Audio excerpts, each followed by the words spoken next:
Good morning పిల్లలు, అందరూ బాగున్నారా? Very good. నేను కూడా బాగున్నాను, థ్యాంక్ యూ. సరే, గుడ్ గుడ్, వెరీ గుడ్. ఇవాళ మనం 4th క్లాస్లో ఒక మంచి కథ చెప్పుకున్నాం, ఓకేనా? 4th క్లాస్ పిల్లలందరూ మీ తెలుగు పుస్తకాలు తీయండి. 4th క్లాస్ పిల్లలందరూ మీ తెలుగు పుస్తకాలు తీయండి, ఓకేనా? తెలుగు తోట బుక్ ఉంది కదా మనకి, అది బుక్ తీయండి. అందులో పేజ్ నెంబర్ 27, 27వ పేజీ తీయండి. 27వ పేజీ, ఓకేనా? 27 తీసారు అందరూ? బాగుంది. ఇక్కడ చూడండి, ఒక చిత్రం ఉంది కదా, ఒక బొమ్మ ఉంది కదా. ఈ చిత్రం చూడండి, చూసి దీని గురించి మాట్లాడండి అని అడుగుతున్నారు పైన, ఓకేనా? మీరు ఒకసారి చూడండి, ఈ చిత్రం అంతా క్లియర్గా చూడండి, ఓకేనా? మీ బుక్స్లో ఉంది కదా, చూడండి అందరూ. ఎక్కడ ఇది ఏం జరుగుతుందంటారు? ఇది ఎక్కడ ఉంటుంది? అందరు పిల్లలు ఉన్నారు, ఒక యూనిఫామ్తో అలా ఉన్నారు కాబట్టి అందరూ కూడా ఖచ్చితంగా ఆడుకునేటువంటి ప్లేస్, ఓకేనా? స్కూల్ అయి ఉండొచ్చు. అందరు పిల్లలు యూనిఫామ్తో కదా ఉన్నారు, అందుకని స్కూల్ అయ్యేది. స్కూల్లో ప్లే గ్రౌండ్ ఉంటుంది కదా, అది. చిత్రాన్ని చూడండి, చిత్రంలో ఎవరెవరు ఉన్నారు, ఏం చేస్తున్నారు? చిత్రంలో ఎవరున్నారు? రకరకాల పిల్లలు ఉన్నారు, చెట్లు ఉన్నాయి, కాంపౌండ్ వాళ్ళు ఉంది కూడా, ఓకే, జారుడు బల్ల కూడా ఉంది ఇక్కడ. రకరకాల ఆటలు అందరూ ఆడుకుంటున్నారు. ఏం చేస్తున్నారంటే ఆడుకుంటున్నారు అందరూ, ఓకే. మీకు తెలిసిన ఆటల గురించి చెప్పండి. మీకు తెలిసిన ఆటలు చెప్పండి. పరుగు పందెం, ఇంకా కబడ్డీ, ఇంకా ఇందులో ఉన్నది ఫుట్బాల్ ఒకటి ఉంది, ఇంకా క్రికెట్, రైట్? క్రికెట్ అందరికీ తెలుసు కదా. ఇంకా ఇంకా ఏం తెలుసు మీకు? చెస్, రైట్, ఓకే, ఇంట్లో ఆడుకునేది చెస్ అంటే. Carroms, okay. ఇలా చాలా రకాల ఆటలు ఉన్నాయి. సరే, చూద్దాం. ఇక్కడ ఈ పాఠానికి ఒక పేరు ఉంది, చూడండి. 4వ పాఠానికి పేరేముంది? పరివర్తన. ఏంటిది? పరివర్తన.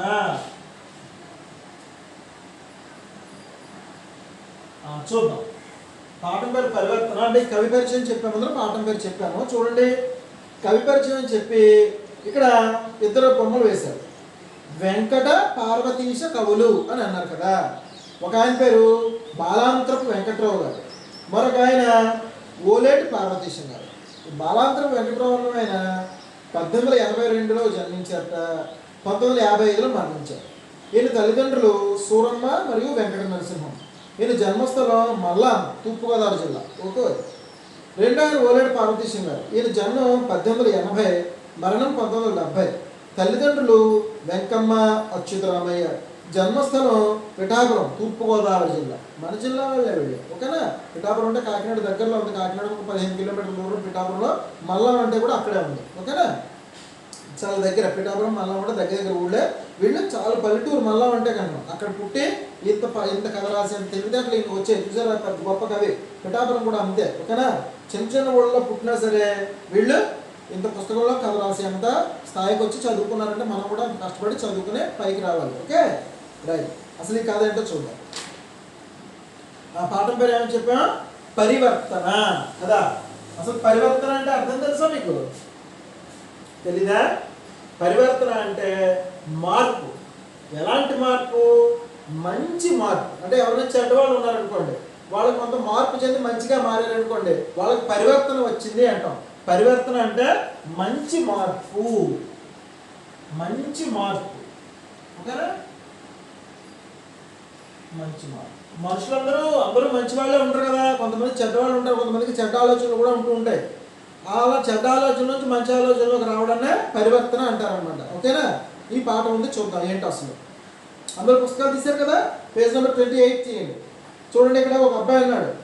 ఇప్పుడు స్కూల్ డ్రెస్ వేసుకున్నాడు. ఈ బుక్లో ఒక కాకి ఉంది. కాకితో ఏదో మాట్లాడుతున్నాడు, ఏదో చేస్తున్నాడు. అలాగే రెండో బొమ్మలో కూడా వీడు స్కూల్ డ్రెస్ తోటి ఉన్నాడు, స్కూల్ బ్యాగ్ కూడా ఉంది. ఇక్కడ ఒక చైన్ బ్యాగ్ కనిపించింది, ఓకేనా? దాంతో మాట్లాడుతున్నాడు. చూద్దాం అసలు. ఆ అబ్బాయి పేరు రాము. ఆటలంటే అతనికి ఇష్టం. రాము తండ్రి ఊళ్ళో బాగా డబ్బున్న వ్యక్తి, పెద్ద ఇల్లు కూడా ఉంది. ఆ ఇంట్లో రాము చదువుకోవడానికి ఒక గది కూడా ఉంది. ఈ అబ్బాయి పేరు రాము. ఈ స్టోరీలో ఉన్నాడు కదా ఈ హీరో, వీడి పేరు రాము అన్నమాట. వీడికి ఆటలు అంటే చాలా ఇష్టం. మీ అందరికి కూడా ఆటలు అంటే ఇష్టమే కదా, అలాగే ఈ అబ్బాయి కూడా ఆటలు అంటే ఇష్టం.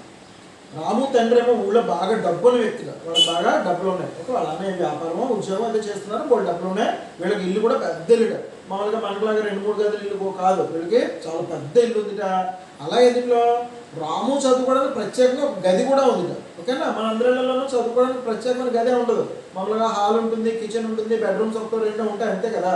కానీ ఇక్కడ ఈ అబ్బాయికి అయితే రీడింగ్ రూమ్ కూడా ఉంది, చదువుకోవడానికి ఒక గది కూడా ప్రత్యేకంగా ఉందంటే చాలా డబ్బున్న వాళ్ళే వీళ్ళు. రాముకు బద్ధకం ఎక్కువ, చదువు అంటే శ్రద్ధ తక్కువ. గదిలో పుస్తకాలు ఎక్కడెక్కడ చిందరవందరగా పడేస్తాడు. ఆ రోజు ఆలస్యంగా నిద్రలేచాడు. కానీ రాముకు డబ్బులు బాగున్నాయి, ఇల్లు పెద్దది, బాగా డబ్బులు ఉన్నాయి, కానీ అస్సలు బద్ధకంట. అలాగే చదువు అంటే కూడా శ్రద్ధ చాలా తక్కువ. వాడి రూమ్లోకి వెళ్ళామనుకో మనం, పుస్తకాలన్నీ చిందరవందరగా, స్కూల్ నుంచి చాలా పడేస్తాడు పుస్తకాలన్నీ కూడా, అస్సలు నీట్గా ఉంచుకోడు. అందుకనే పడుకుంటాడు. పని చేయడానికి చాలా బద్ధకం చూపిస్తాడు అనమాట. ఆ రోజు ఒక రోజు అనుకుందాం, సోమవారం మంగళవారం అనుకుందాం. ఆ రోజు లేట్గా లేచాడు, నిద్ర 7 అయిపోయింది, 7:30 కూడా అయిపోయింది అనుకుంటా. యాక్చువల్గా మన నీళ్ళు కావాలి పొద్దున్నప్పుడు చిన్నపిల్లలందరూ ఖచ్చితంగా 6 గంటలకల్లా నిద్ర లేచిపోవాలి, రాత్రి 9 గంటలకల్లా పడుకోవాలి. ఓకేనా, ఆ 9 గంటలకు పడుకున్నాం అనుకోండి, పొద్దున్న 6 గంటలకి ఖచ్చితంగా నిద్ర మెలకు వస్తుంది. అదే రాత్రి టీవీ అది చూసి 10 వరకు 11 వరకు మెలుకున్నాం అనుకోండి, పొద్దున్నప్పుడు నిద్ర రాదు. అందుకని ఖచ్చితంగా 6 గంటలకల్లా పిల్లలందరూ కూడా నిద్ర లేచిపోవాలి. ఈ అబ్బాయి లేట్గా లేచాడు, 7:30కో 8కో లేచాడు అనుకుందాం. ఇంతలో వంటగదిలో నుంచి వాళ్ళ అమ్మ గొంతు వినిపించింది, బాబు రాము, చుట్టుపక్కల పిల్లలందరూ బడికి వెళ్ళిపోతున్నారు, నువ్వు కూడా త్వరగా తయారై బడికి వెళ్ళు అని. వాళ్ళ అమ్మ గట్టిగా పిలుస్తుంది, రాము నిద్ర లేచావా, టైం 8 అయిపోయింది, చూడు చుట్టుపక్కల పిల్లలందరూ కూడా స్కూల్కి వెళ్ళిపోతున్నారు, ఇంకా పడుకున్నావు, లే త్వరగా తయారవు అని లేదు. మిమ్మల్ని కూడా మేము పడుకుంటే నిద్ర లేపుతుంది కదా. అట్లనే కాసేపటి తరువాత పుస్తకాల సంచి భుజాన్ని తగిలించుకుని బయలుదేరాడు. కొంత దూరం నడిచేసరికి దారిలో ఉన్న మామిడి తోటలోకి వెళ్ళాలనిపించింది. వెంటనే దారి మళ్ళాడు రాము. సరే అమ్మ లేస్తానులే అని చెప్పి మొత్తానికి బాత్రూమ్ అంతా తీర్చుకుని లేచాడు. మొహం కడిగేసుకుని బాత్రూమ్కి వెళ్ళి స్నానం చేసేసి అన్నీ కంప్లీట్ చేసుకుని స్కూల్ బ్యాగ్ తీసుకుని టిఫిన్ అయితే తినేసాడు. అలా పాలు అయితే ఇచ్చింది, తాగేశాడు. స్కూల్ బ్యాగ్ తగిలించుకొని స్కూల్కి వెళ్ళాడు, వెళ్ళాడు. కొంత దూరం వెళ్ళడానికి స్కూల్కి వెళ్ళేదాలో పెద్ద మామిడి తోట ఉంది, అంటే మామిడి తోట కనిపించింది. అబ్బా ఇవాళ స్కూల్కి వెళ్ళలేదు బద్దకంగా, స్కూల్కి వెళ్తే అన్ని చదువుకోవాలి, హాయిగా తోటలోకి వెళ్ళి ఆడుకుందాం అనుకుని ఒక్కడు బ్యాగ్ పుచ్చుకుని వెళ్ళిపోయాడు. వీడు కూడా ఎవరు లేరు, వీడు ఆల్రెడీ లేట్గా వెళ్తున్నాడు కదా స్కూల్కి, ఆల్రెడీ అప్పటికే పిల్లలందరూ లేచేశారు, హాయిగా స్కూల్కి వెళ్ళిపోయారు. వీడు లేట్గా వెళ్తూ కొన్ని స్కూల్ దాకా వెళ్ళాలా, మధ్యలో మామిడి తోట ఉంటే అక్కడ ఆగిపోయాడు. మామిడి తోటకు చేరుకున్నాడు. పారుతున్న నీళ్ల గలగలలు, పక్షుల కిలకిలలు, వాటి రెక్కల టపటపలతో పచ్చని ప్రకృతి ఆహ్లాదంగా ఉంది. ఆహ్లాదము అనే పదం రాశాడు. రైట్, ఇక్కడ తోటంతా కూడా నీళ్లు గలగలలు, వాటర్ అవి ఉంటాయి కదా, నీళ్ళు వస్తున్నాయట, పక్షుల కిలకల అరుస్తున్నాయి, పిచ్చుకలు చిలకలు అన్నీ ఉంటాయి కదా, గోరంకలు అన్నీ ఉంటాయి కదా, అవన్నీ అరుస్తున్నాయట. అలాగే చిన్న చిన్న పక్షులు వాటి టపటప రెక్కలు టపటప కొట్టుకుంటూ ఆ సౌండ్స్ అన్నీ ఎంతో ఆహ్లాదం, అంటే చాలా ఆనందంగా ఉంది అని అర్థం. ఆ వాతావరణం అంతా ఎంతో ప్లెజెంట్గా ఉందన్నమాట, ఆనందంగా చూడడానికి ఎంతో సంతోషం అనిపించేలా ఉండేదాన్ని ఆహ్లాదము అని చెప్పి అంటారు. రాముకు ఎంతో సంతోషంగా ఉంది. అక్కడున్న పక్షులతో ఆడుకోవాలి అనిపించింది. చెట్టు కొమ్మ పైన కాకి కనిపించింది. కాకి మనం ఆడుకుందామా అని అడిగాడు. ఇది కథ కదా, నేను కాకితో మాట్లాడుతున్నట్టుగా రాశారు. మన కథ చెప్పడానికి కదా, అందుకని మనం కాకి మాట్లాడుతుంటానని అని అడగకూడదు. ఓకేనా, కాకి మాట్లాడుతుంది అని అనుకుందాం. వీడు మాట్లాడారు కథ కదా మనకి చెప్తున్నారు అన్నమాట. మనకి మంచి చెట్లన్నీ నేర్పడానికి ఇలాంటి మంచి కథలు రాస్తారు కాబట్టి ఇందులో కాకి మాట్లాడినట్టు, జంతువులు మాట్లాడుకున్నట్టు రాస్తారు తెలుగు పుస్తకంలో. అవన్నీ మనం విని మాట్లాడుతున్నట్టుగా అనుకోవాలన్నమాట. ఒకవేళ కాకి మాటలు వస్తే వీడు ఏం మాట్లాడుతాడో అనుకుని మనం కథ వినాలి. ఓకే, ఇప్పుడు వీడికి ఎంతో సంతోషంగా అనిపించింది. అక్కడంతా చూసి అబ్బాయి ఎంత బాగుందో అనుకుని అక్కడ ఉన్న పక్షులన్నీ ఉన్నాయి కదా, కిలకిల ఆడుతాయని చెప్పాం కదా, వాటితో ఆడుకోవాలనిపించింది. అందుకని వాటిని ఇలా పైకి చూస్తే చెట్టు మీద కాకి అనిపించింది. ఆ కాకితోటి కాకి మనం ఆడుకుందామా, వస్తావా అని చెప్పి అడిగాడు. దానికి కాకి, అయ్యో బాబు, రానున్నది వానాకాలం, అసలే నాకు గూడు లేదు, ఒక్కొక్క పొలం తెచ్చుకుని శ్రమించి గూడు కట్టుకుంటున్నాను, నీతో ఆడడం కుదరదు అని చెప్పి ఎగిరిపోయింది. రాము చిన్నపుచ్చుకున్నాడు.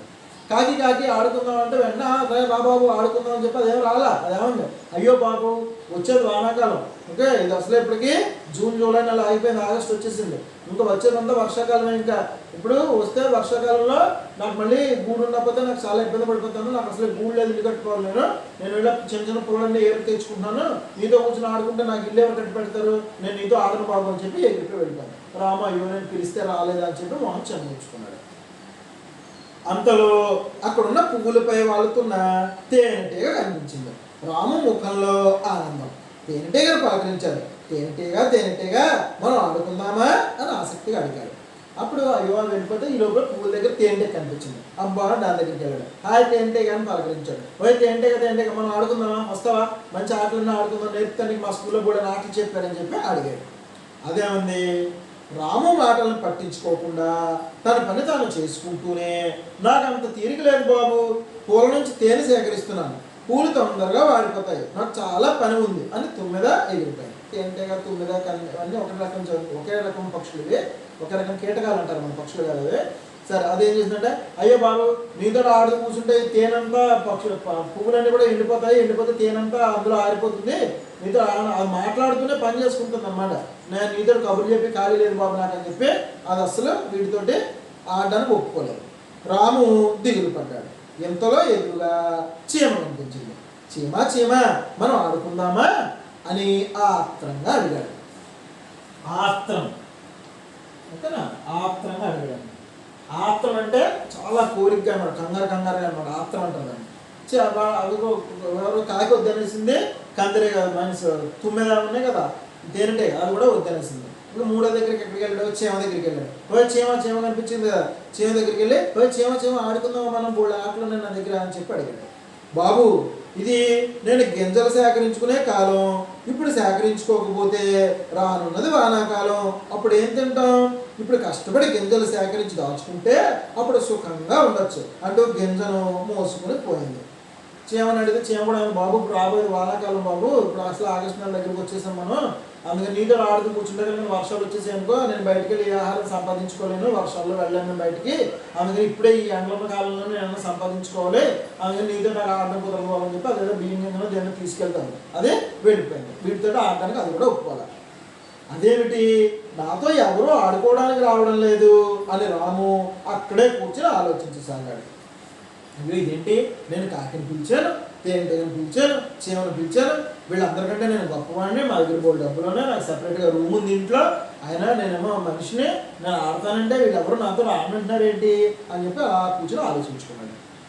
కాకి, తేనెటీగ, చీమ వాటి పనిలో ఉన్నాయి కదా, నాకు ఇప్పుడున్న పని బడికి వెళ్ళి చదువుకోవడమే కదా, నేను ఎందుకు బడికి వెళ్ళకుండా ఇలా వ్యర్థంగా తిరుగుతున్నాను. కాకిని అడిగాను, తేనెటీగని అడిగాను, చీమని అడిగాను, అవి ఎవరు నాతో ఆడుకోవడానికి ఒప్పుకోలేదు, అంటే అవి వాటి పని చేసుకుంటున్నాయి. నేనేమో నాకు యాక్చువల్గా ఇప్పుడు నాకున్న పని ఏంటి, నేను స్కూల్కి వెళ్ళి చదువుకోవాలి, నేను ఇప్పుడు ఎక్కడ ఉండాలి, స్కూల్లో ఉండాలి, నేను ఎక్కడ ఉన్నాను, మామిడి తోటలో ఉన్నాను, అవేమో హాయిగా వాటి పని అవి చేసుకుంటున్నాయి, నేనేమో నా పని మానేసి వాళ్ళందరినీ నాతో ఆడతావా అని అడుగుతాను. అయ్యో నేను చాలా తప్పు చేస్తున్నానేమో అని అనిపించి టైం అంతా కూడా వ్యర్థం అంటే వేస్ట్ అన్నమాట, వృధా చేయడానికి వ్యర్థం అంటారు. అయ్యో నా టైం అంతా వ్యర్థం చేసుకుంటున్నానా, వృధా చేసుకుంటున్నానా, వేస్ట్ చేసుకుంటున్నానా, తప్పు చేస్తున్నానేమో అని కొంచెం వాళ్ళు పరివర్తన కలిగింది.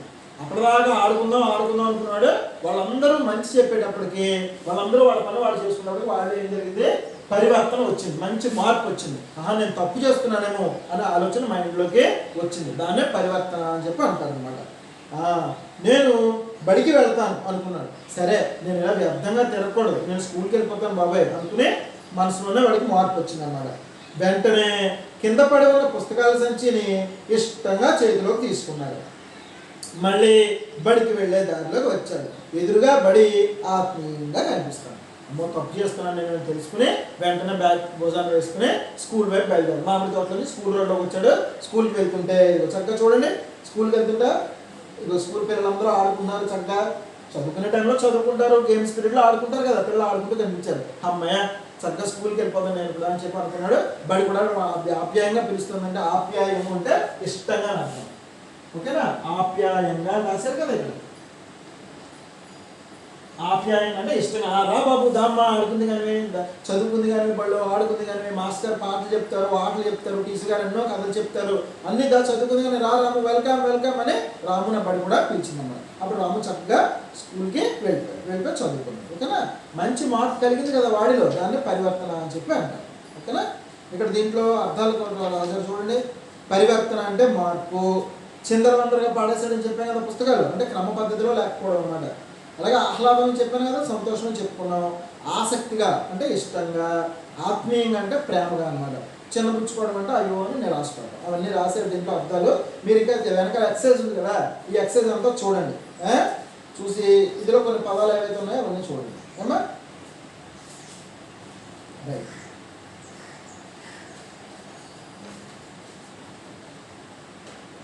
సరే, ఈ ఎక్సర్సైజ్ అన్నీ మీరు చేసుకోండి, చూడండి. ఒకవేళ ఏమన్నా రాకపోతే నన్ను అడగండి, నేను చెప్తాను. ఈ కథ అంతా ఇంటికి వెళ్ళిన తర్వాత 1, 2, 3 సార్లు చదివి ఒకసారి రాయండి, రాస్తే బాగా వస్తుంది. సరేనా పిల్లలు? Right, bye.